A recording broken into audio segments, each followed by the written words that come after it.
ผู้ชมติดตามด้วยนะครับวันนี้ผมจะมาเล่นเกมแอปปี้วิวครับผม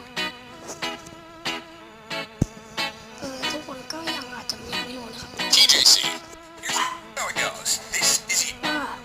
เกมแอปปี้วิวในมือถือได้แบบเล่นได้ถามว่าแอปนี้ชื่ออะไรพิมพ์ไปในเพจสปอร์ตนะครับท็อปปิ้นใครคิดจะมีการฝึกดาวน์โหลด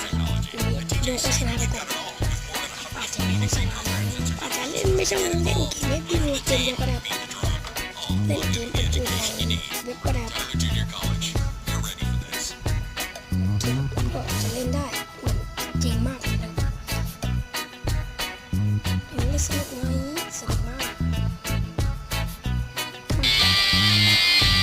นะครับกดได้ดูหนังก็ได้นะครับดูหนังผมจะไม่ได้ติดตามพอบินได้เลยก็มี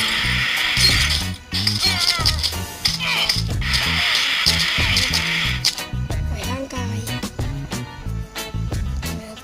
ด้ครับไม่ได้มาเล่นจริงๆครับมาเล่นให้เฉยๆว่ามันเล่นได้นะครับ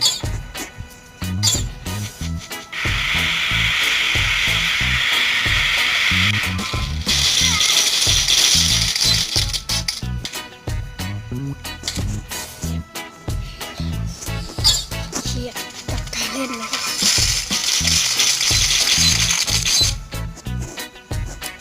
เปิดสัญญาณนะครับก็ด้านไหนเขาแนะนำไม่เป็นหนึ่งเขาก็ชอบนี้ด้านให้หัวใจนะครับก็จะเป็นด้านให้หัวใจนะ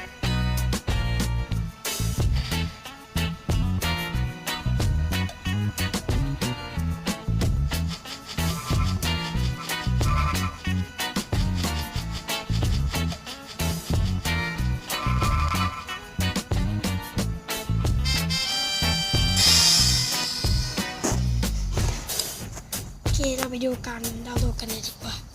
ไม่ต้องไปสน